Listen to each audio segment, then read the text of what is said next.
UN में पाकिस्तान को भारत के फिर दो टूक। कश्मीर पर बात करने वालों को भारत ने चिता दिया। पाकिस्तान तुर्की पर जबरदस्त प्रहार किया। तुर्की को समझाया, पाकिस्तान को भारत ने खूब फटकारा।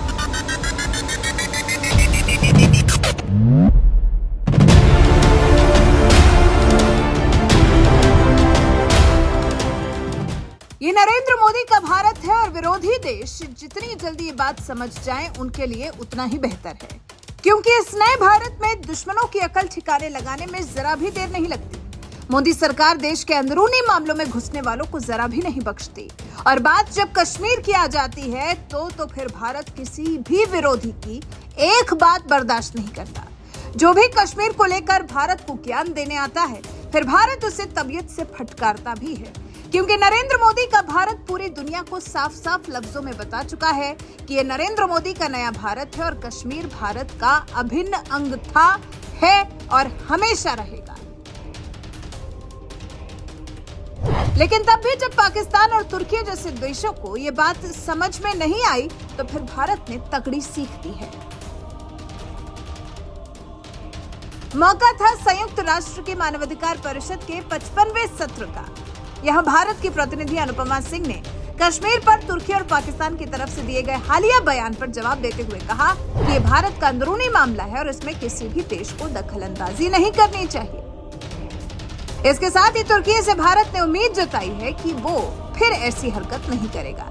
अंतर्राष्ट्रीय मंच के दुरुपयोग के लिए भारत ने पाकिस्तान और तुर्की को जबरदस्त फटकार लगाई। भारत पर आरोप लगाने वालों को तगड़ा जवाब देते हुए प्रथम सचिव अनुपमा सिंह ने कहा, We regret the comment made by Turkey on a matter that is an internal affair of India and hope that it would refrain from making unsolicited comments on our internal matters in future. Secondly, with regard to the extensive references to India made by Pakistan, we note that it is deeply unfortunate for the Council's platform to have once again been misused to make patently false allegations against India. The entire Union territories of Jammu and Kashmir and Ladakh are an integral and inalienable part of India, and the constitutional measures taken by the Government of India to ensure socio-economic development and good governance in the Union territory of Jammu and Kashmir are matters internal to India. वहीं अनुपमा सिंह यही नहीं रुकी, पाकिस्तान पर तबीयत से भड़की। पाकिस्तान में अल्पसंख्यकों के उत्पीड़न का जिक्र करते हुए अनुपमा सिंह ने कहा, A country that has institutionalized the systemic persecution of its own minorities and has a truly abysmal human rights record, commenting on India, which is demonstrably making great strides in achieving economic progress and social justice, is not merely ironical but perverse. इस मौके पर अनुपमा सिंह ने पाकिस्तान में ईसाई समुदाय पर हमले का उदाहरण भी दिया। उन्होंने कहा, A glaring example was large-scale brutality perpetrated against minority Christian community in Jallianwala in Pakistan in August 2023, when 19 churches were gutted and 89 Christian houses burnt down. Anupama Singh ने पाकिस्तान पर हमला बोलते हुए ये भी कहा कि हम उस देश पर ज्यादा ध्यान नहीं दे सकते जो दुनिया भर के आतंकियों को पनाह देता है। ऐसा देश जो लाल रंग में डूबा हुआ है, उनके अपने लोगों को शर्मिंदगी महसूस होती है कि उनकी सरकार उनके हितों के लिए काम करने में नाकाम रही है। अनुपमा सिंह ने अपने बयानों से पाकिस्तान की बोलती बंद कर दी है। अब आपको बताते हैं कि पाकिस्तान तो कश्मीर का मुद्दा उठाता ही रहा है, लेकिन तुर्की को भारत के गुस्से का शिकार क्यों होना पड़ा?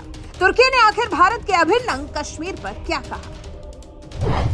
तुर्की के राष्ट्रपति रेसेप तैयब एर्दोगन ने संयुक्त राष्ट्र जनरल असेंबली में कहा था कि दक्षिण एशिया में शांति, स्थिरता और विकास के लिए कश्मीर में न्याय के साथ शांति स्थापित करना जरूरी है। भारत पाकिस्तान को बातचीत और सहयोग के जरिए ये मामला सुलझाना होगा। कश्मीर में शांति के लिए जो भी कदम उठाए जाएंगे, तुर्की उनका समर्थन करेगा। और वैसे भी पहला मौका नहीं था जब पाकिस्तान की देखा देखी तुर्की ने अंतर्राष्ट्रीय मंच पर कश्मीर का राग छेड़ा। इससे पहले यूएनएचआरसी में भी तुर्की ने कश्मीर का मुद्दा उठाया था।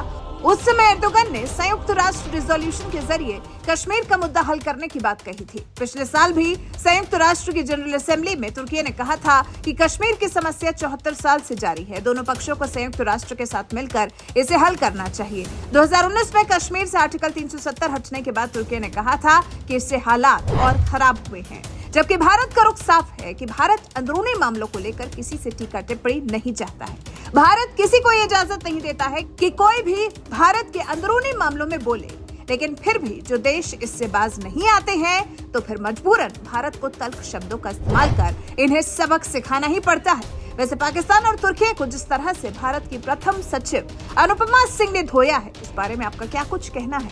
कमेंट कर हमें अपनी राय जरूर बताएं।